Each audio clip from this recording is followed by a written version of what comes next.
Ons luister vanoggend na die Here se woord uit die brief van Paulus aan Titus. Ons gaan voort met ons reeks prediking vanuit die brief aan Titus. En ons gaan vanoggend saam lees vers 1 tot 8 van hoofstuk 3. Titus 3 vers 1 tot 8 lees ons saam en ons gaan ons aandag in die besonder bepaal by vers 4 tot 7. Verlede week het ons stilgestaan by vers 1 tot 3. Kom ons luister dan nou saam na die Here se woord vanuit Titus 3 vers 1 tot 8. Herinner hulle daaraan om onderdanig te wees aan owerhede en magte, om gehoorsaam te wees, bereid tot elke goeie werk, om niemand te belaster nie strydlustig te wees nie, vriendelik te wees en aan alle mense alle sagmoedigheid te bewys. Want ons was ook vroeër onverstandig, ongehoorsaam, op 'n dwaalweg, verslaaf aan allerlei begeerlikhede en singenot. Ons het in boosheid en afguns gelewe, ons was haatlik en het mekaar gehaat. Maar toe die goedertierenheid van God ons verlosser en sy liefde tot die mens verskyn het, nie op grond van die werke van geregtigheid wat ons gedoen het nie, maar na sy barmhartigheid het hy ons gered deur die bad van die wedergeboorte en die vernuwing deur die Heilige Gees, wat hy ryklik uitgestort het op ons deur Jesus Christus ons verlosser, sodat ons geregverdig deur sy genade erfgename kan word ooreenkomstig die hoop van die ewige lewe. Dit is 'n betroubare woord en ek wil hê dat jy hierdie dinge beslis bevestig, sodat die wat in God glo sorg kan dra om goeie werke voor te staan. Dit is wat goed en nuttig is vir die mense. Ons lees tot sover, ons fokusgedeelte is vers 4 tot 7. As jy dalk wonder hoekom die Afrikaans so verskriklike lang sin is, omdat ons vertaling baie naby aan die oorspronklike Grieks bly. In die oorspronklike Grieks is vers 4 tot 7 een sin, en daarom behandel ons dit ook so saam. Maar toe die goedertierenheid van God ons verlosser en sy liefde tot die mens verskyn het, nie op grond van die werke van geregtigheid wat ons gedoen het nie, maar na sy barmhartigheid het hy ons gered deur die bad van die wedergeboorte en die vernuwing deur die Heilige Gees, wat hy ryklik uitgestort het op ons deur Jesus Christus ons verlosser, sodat ons geregverdig deur sy genade erfgename kan word ooreenkomstig die hoop van die ewige lewe.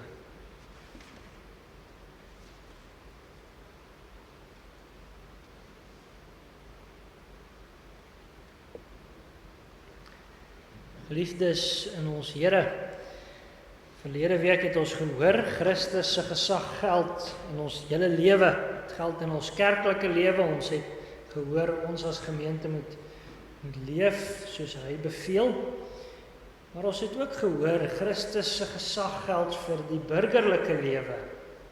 Dit het uiteraard implikasies vir ons na buitentoe moet leef, dit het implikasies vir die gesindheid waarmee ons teenoor ongelowiges moet leef. Dit het ook implikasies vir die manier hoe ons oor die wêreld en oor onsself dink. Nou, ons is uiteraard al 'n geruime tyd besig met die brief van die apostel Paulus aan Titus. Ons weet waaroor dit gaan. Paulus skryf aan Titus om die gelowiges, die kerk op die eiland van Kreta toe te rus vanuit die Here se woord. Hy moet ouderlinge bevestig om die gelowiges te bemoedig met die gesonde leer en om die kwaadsprekers te weerlê. Hy moes ook mans, vroue en uiteindelik werkers, slawe toerus vir hulle roeping. Ons het gehoor in hoofstuk 2 dat die evangelie die grondslag is van jou roeping, of jy nou man of vrou is, watter werk jy ook al doen.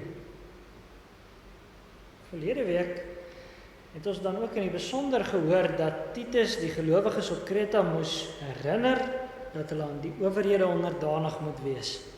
En ons het daar gehoor, dit beteken nie dat mens onvoorwaardelik aan die owerheid gehoorsaam moet wees nie, Die gelowiges op Kreta, soos ons vandag steeds moet, hulle moes die goeie soek vir die burgerlike samelewing.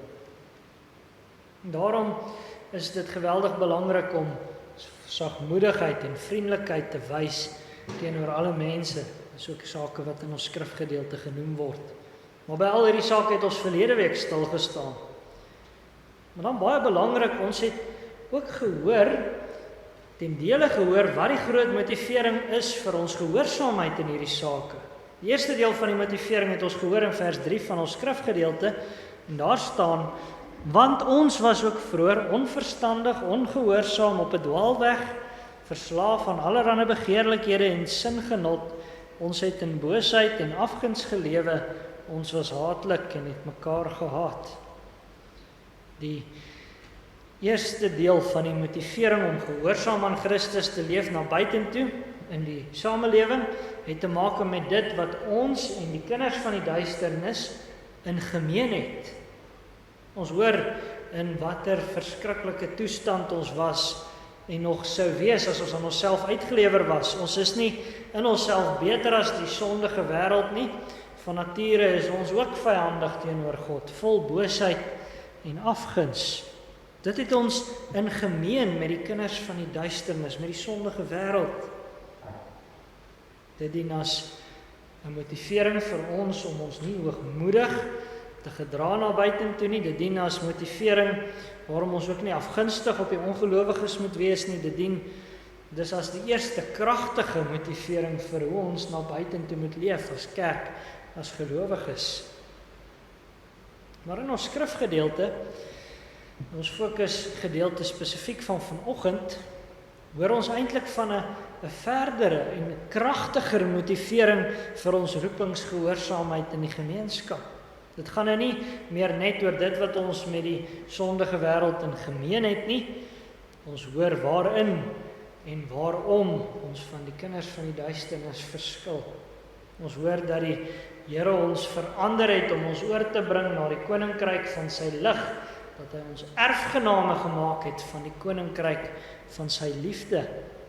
Dit is die kragtigste motivering denkbaar vir ons lewe in die gemeenskap, die feit dat God ons erfgename gemaak het van sy koninkryk, dat hy ons die lig laat sien het, dat ons in hom die lig kan ken.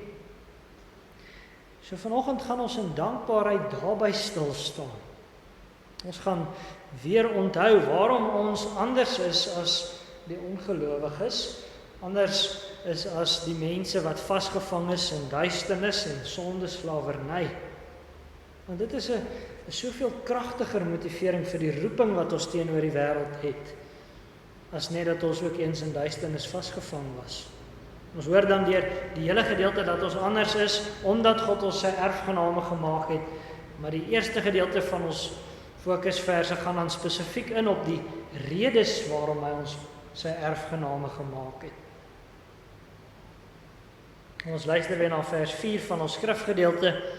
Maar toe die goedertierenheid van God ons verlosser en sy liefde tot die mens verskyn het. Ag, wat 'n diep en heerlike troos lê daar tog in daai woordjie maar.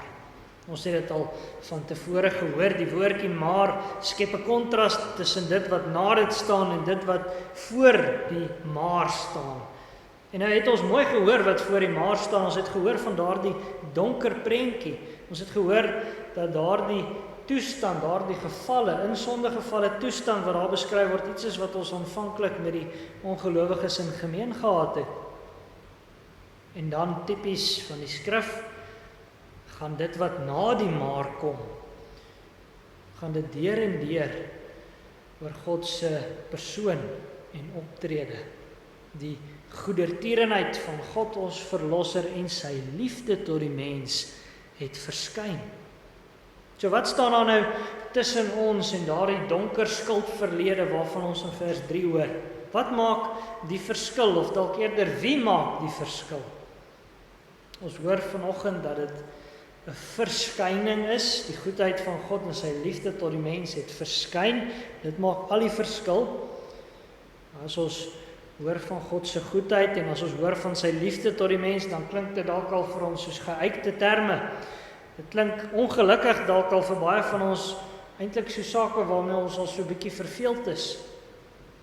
Maar dit is 'n noodsaaklikheid dat ons onsself keer op keer herinner daaraan om te dink oor God se goedheid en sy liefde. Hoe vreeslik sou dit nie gewees het om vir God nie in sy goedheid en liefde te ken nie. Dan was ons inderdaad vir ewig in die donker toestand van vers 3. Dan was ons vir ewig sonder God en sonder hoop in die wêreld. Maar nou ken ons God se goedheid en liefde, omdat hy dit laat verskyn het, omdat hy dit vir ons sigbaar gemaak het. Ja, is dit so, ons sien keer op keer, dag na dag, God se goedheid in die algemeen. Ons beleef hoe hy vir ons sorg, ons beleef ook God se goedheid as ons sien hoe hy vir die skepping sorg, en ons proe daarin iets van sy oneindige goedheid en sy oneindige liefde. Maar as dit kom by ons skrifgedeelte, dan sien ons, hier gaan dit oor iets dieper. As ons hoor van God se goedheid en liefde, van die verskyning daarvan, dan gaan dit oor iets baie dieper as net hierdie algemene sake. Ons weet dit, want Paulus noem spesifiek vir God in vers 4 ons verlosser. En wat is 'n verlosser? Verlosser is iemand wat jou uit jou nood uittrek. Dit is iemand wat jou losmaak van dit wat jou bedreig. Iemand wat jou bevry van daardie ding wat jou in 'n toestand van angs laat beland. 'n Verlosser tree op, aktief, daadwerklik, en red jou uit jou nood. Nou weet ons, daardie verlossende goedheid en liefde wat ons uit ons nood gered het, het by uitstek verskyn in ons Here Jesus Christus. Ons het in hoofstuk 2 ook van die verskyning van Christus gehoor. Hy is die openbaring van God se volkome goedheid en God se volkome liefde. Hy het ons immers nie net verlos van een of ander oppervlakkige tipe nood nie. Hy het ons verlos van die diepste nood denkbaar. Hy het ons verlos van die ewige dood. Hy het ons verlos van ewige vyandskap met God. Hy het ons verlos van daardie donker skuldverlede. Ons sou nooit die lig geken of gesien het as dit nie vir hom was nie. Hy het in sy verlossing vir ons God se goedheid en liefde kom wys, kom openbaar. Want watter groter liefde is daar tog as dat 'n man sy lewe vir sy vriende aflê? Wat is tog 'n groter liefde as dat hy wat God self is, homself ontledig, om verneder te word tot die dood, ja, die dood van die kruis? Wat wys tog God se goedheid beter as die feit dat hy sonder dat hy dit nodig gehad het, sy seun gegee het? Wat wys dit tog beter as dat hy die weg gebaan het vir ons om ewige vergifnis van die sondes te mag ontvang? Dit wys God se goedheid en liefde tot die mens vir ons. Dit wys vir ons dat God se goedheid en liefde in sy verlossing, Christus se verlossing, byvoorbeeld genoeg is vir liggaam en siel. Hy wys vir ons dat dit genoeg is vir tyd en ewigheid. Dis die volkome verlossing wat ons nodig het, omdat ons in 'n toestand van volkome verlorenheid verkeer het. Ons verstand kan dit eintlik nie omvat nie. En onthou, God se goedheid en liefde is daarom dus die rede dat ons erfgename van die koninkryk kan wees. Dis nogal iets om te oordink. Die goedheid van God en sy liefde tot die mens is die rede dat jy erfgenaam is. So as jy vra, maar hoekom is ek 'n kind van die Here, dan gaan dit direk terug tot God se goedheid en liefde. Dis nie te danke aan enige iets in ons nie. Dis ook nie te danke aan enige iets wat ons gedoen of bereik het nie, ook nie aan enige iets wat ons dalk nog gaan doen of moet bereik nie. Dit hoor ons ook uiteindelik in vers 5 van ons skrifgedeelte. Daar staan, nie op grond van die werke van geregtigheid wat ons gedoen het nie, maar na sy barmhartigheid het hy ons gered. Nou beklemtoon Paulus met hierdie woorde die rede waarom ons erfgename van die ewige lewe is. Die rede dat ons anders is as die ongelowige wêreld, anders is as die kinders van die duisternis, is nie op grond van enigiets in ons nie. Dis ook nie op grond van enigiets wat ons gedoen het nie. Ons weet in hierdie tyd al baie goed, dat ons van nature so geneig is, om te wil verdien voor God. Daarom is alle afgodsdienste verdienste godsdienste. Ons wil met ons werke van geregtigheid ons verlossing voor hom verdien. In ons hoogmoed en trots wil ons sê God moet dit aanneem en ons dan op grond daarvan verlos. Dan sal ons mos iets kan hê waarop ons kan roem, waaroor ons kan spog. Mense hou nie daarvan om te hoor dat hulle in hulle self hulpeloos en totaal en al van God afhanklik is nie. Maar dit is wat die Bybel leer, dis ook wat ons skrifgedeelte leer. Paulus se klemtoon hier dat ons nie op grond van ons werke van geregtigheid gered is nie, is eintlik nogal heel ironies binne die konteks van die brief aan Titus. Want hy moedig die gelowiges op Kreta keer op keer in hierdie brief aan dat hulle goeie werke moet doen. Hy doen dit 2 keer, net in die gedeelte wat ons gelees het. Maar nou skryf hy dat God ons nie gered het op grond van daardie goeie werke nie. Hoe maak ons daarvan sin? Die goeie werke waartoe Paulus die gemeente aanmoedig is nie iets waarmee hulle God se goedheid en liefde moet probeer verdien nie. Dis iets waarmee hulle op God se goedheid en liefde moet antwoord. Die bepalende faktor vir ons redding is hoegenaamd nie ons werke van geregtigheid nie, maar die woorde van ons skrifgedeelte God se barmhartigheid. Volgens sy barmhartigheid word ons gered, volgens vers 5. En wat is barmhartigheid? Barmhartigheid is God wat ons in ons nood raak sien en hom oor ons ontferm, homself sag maak vir ons. Dit is as hy ons uit ons nood uit optel. Barmhartigheid is die gesindheid waarmee God ons verlos. Dis die gesindheid waarmee hy sy goedheid en sy liefde tot die mens laat verskyn het. Die gesindheid waarmee hy vir Christus na die aarde gestuur het. Broer en suster, as ons dit in gedagte hou, dan vorm dit die gesindheid waarmee ons na buitentoe leef. Ons leef as erfgename, maar ons leef as erfgename wat dit geword het ten spyte van ons sonde. Ons het dit geword geheel en al onverdiend. Dit is alleen die Here se genade wat ons gemaak het wat ons is. Die rede vir ons verlossing is niks in onsself nie, maar alleenlik wie die Here is en wat hy wou. Maar dan hoor ons ook in ons skrifgedeelte van dit waarmee God ons sy erfgename gemaak het. Hoor weer die laaste deel van vers 5. Deur die bad van die wedergeboorte en die vernuwing deur die Heilige Gees. God het ons hierdie woorde erfgename gemaak deur die bad van die wedergeboorte en die vernuwing van die Heilige Gees. Ons is erfgename, so het ons gehoor, vanweë God se goedheid, sy liefde, sy barmhartigheid. En hoe het hy dan nou daardie goedheid, liefde en barmhartigheid aan ons uitgedeel? In ons skrifgedeelte hoor ons van die bad van die wedergeboorte aan die een kant en die vernuwing van die Heilige Gees aan die ander kant. Die woord wat met bad vertaal is, sou ook met was vertaal kon word of afwassing vertaal kon word. Dit gaan hierso daaroor dat die Heilige Gees ons skoon was deur die wedergeboorte. Die bad van die wedergeboorte sinspeel op die doop. En dit beteken nie dat God ons deur die doop as 'n uitwendige teken self gered het nie. Dit beteken gewoon dat dit wat die doop teken, die wyse is waarop God ons gered het. Dit wat die doop teken, is die wyse waarop God sy goedheid, liefde en barmhartigheid aan ons uitgedeel het. Nou moet ons weer onthou, wat teken die doop? Die doop teken dat ons van ons sondes gewas is. Nie met water nie, maar in werklikheid met die bloed van Christus. Die doop teken die wedergeboorte, sigbaar vir ons. Dit teken dus die beginsel van die nuwe lewe wat die Heilige Gees in ons harte werk. Dat die Heilige Gees die nuwe lewe daar in ons harte inplant deur aan ons die wedergeboorte te gee. Hy maak ons so van binne af lewend.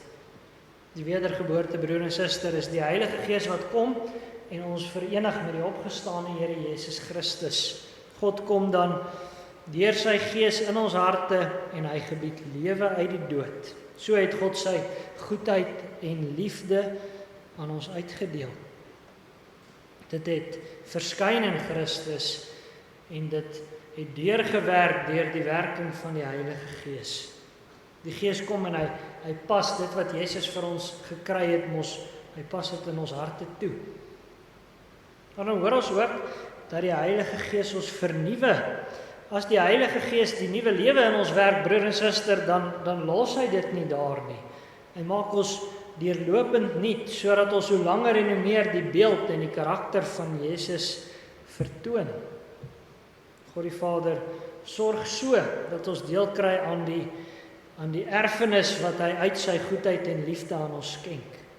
Hy bring ons in die koninkryk van die hemele, wat ons erfdeel is deur die wedergeboorte, en dan het ons deel aan 'n ryk wat nooit verlore sal gaan nie, en 'n ryk wat nooit vernietig sal word nie.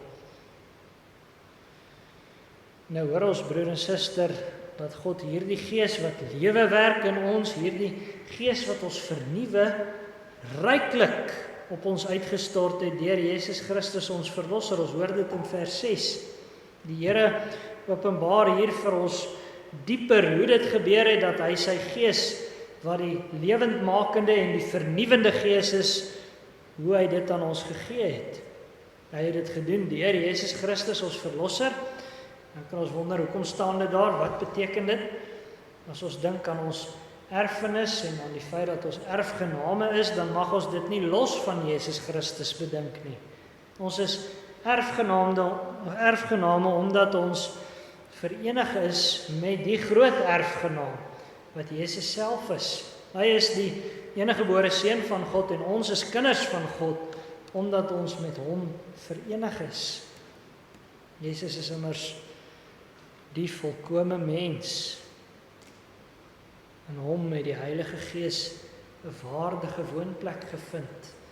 Dit is hoekom die Heilige Gees destyds in die gedaante van 'n duif op hom neergedaal het. God het die belofte van die Gees in die eerste plek aan Christus gegee.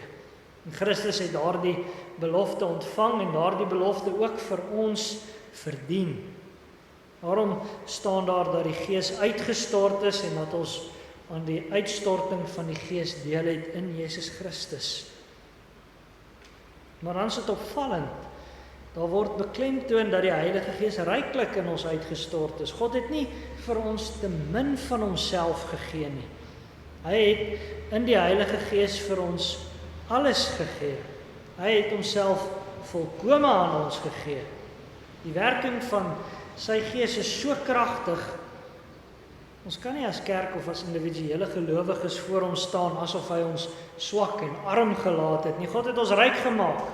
Hy het ons immers tot sy woonplek, tot sy paleis gemaak. Dit is veel beter as wat ons kan bid of dink, dat God die Allerhoogste van ons mense, ons wat sondaars is, van ons as gemeente 'n woonplek maak. Hy doen dit omdat Jesus Christus deur sy gehoorsaamheid en deur sy offer vir ons die lewendmakende Gees verwerf het. Hy het dit van ons gekry, dit vir ons verdien by die Vader. So is ons erfgename omdat Christus die groot erfgenaam is en omdat ons deur die werking van die Gees deel het aan hom. So hoor ons dus, broer en suster, hoe God ons tot sy erfgename gemaak het. Hy het dit gedoen prakties deur die werk van die Heilige Gees. Hy het dit gedoen deur in die eerste plek vir Christus tot erfgenaam van alles aan te stel. En deur Christus en die Heilige Gees deel ons in 'n heerlike koninkrykserfenis. Die Gees is ryklik in ons uitgestort en daarom is ons erfgename wat nie mag kla dat ons arm is nie, of dat ons te swak is om te doen wat die Here van ons vra nie. Ons het die krag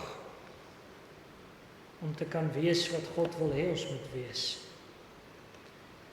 Maar dan leer ons skrifgedeelte ons ook nog van dit waartoe God ons sy erfgename gemaak het.